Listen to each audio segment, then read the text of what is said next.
Well, it's not just Obama's Secret Service detail that is under fire. No, it's also the intelligence community. That's right, the intelligence community whose omnipresence is so necessary to stop terrorism.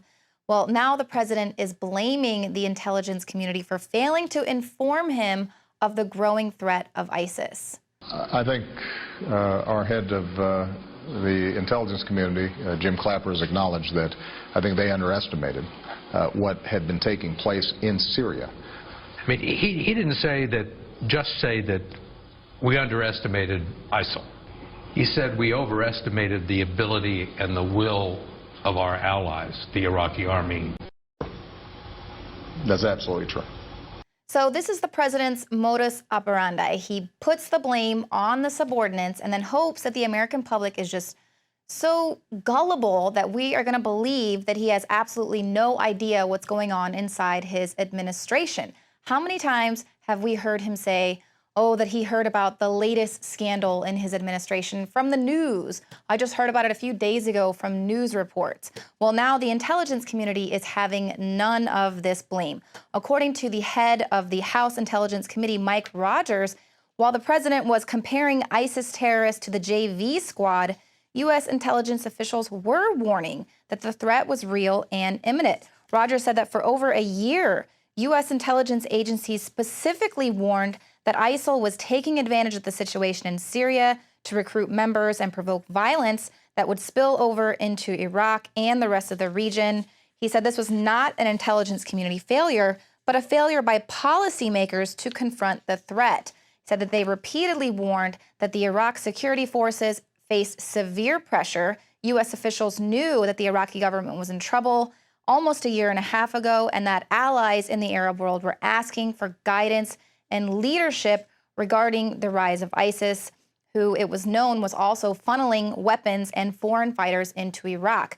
And now we've been reporting on this for quite some time as well, so it makes no sense for the president to say that he had no idea and that there was U.S. intelligence failures. But of course, as Obama once again passes the buck, conveniently timed is this latest government accountability report. Let's take a look at it. It reveals that Obama missed 60% of his daily intelligence briefings. It shows that he attended just over 42% of his presidential daily briefs in his first term and 41% in his second term. So he's actually gone to even less of his daily intelligence briefings, though this second term has been riddled with scandals. He's been provoking war with Russia and Syria. Now, of course, we are fighting ISIS and al-Qaeda in Iraq. Troops have been sent to Africa to fight Ebola.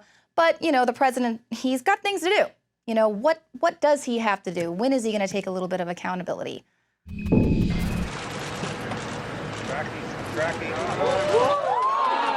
Golf addict, President Obama doesn't care that you know he played roughly 800 hours of golf on about 200 golf trips since he was crowned imperial bankster puppet in 2009. With the stock market bubble about to burst, civil unrest, a third of the country unemployed and eating from the taxpayer trough, disease, ISIS, drug cartels on our borders and inside our country. Nope, President Obama only shows up to work, according to the Daily Caller, 700 times.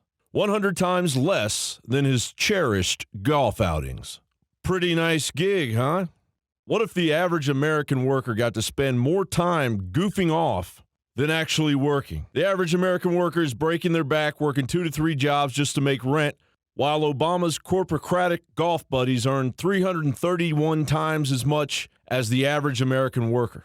Hey, does it really matter that he teed off immediately after gripping the hearts and minds with his heartfelt speech about beheaded journalist James Foley?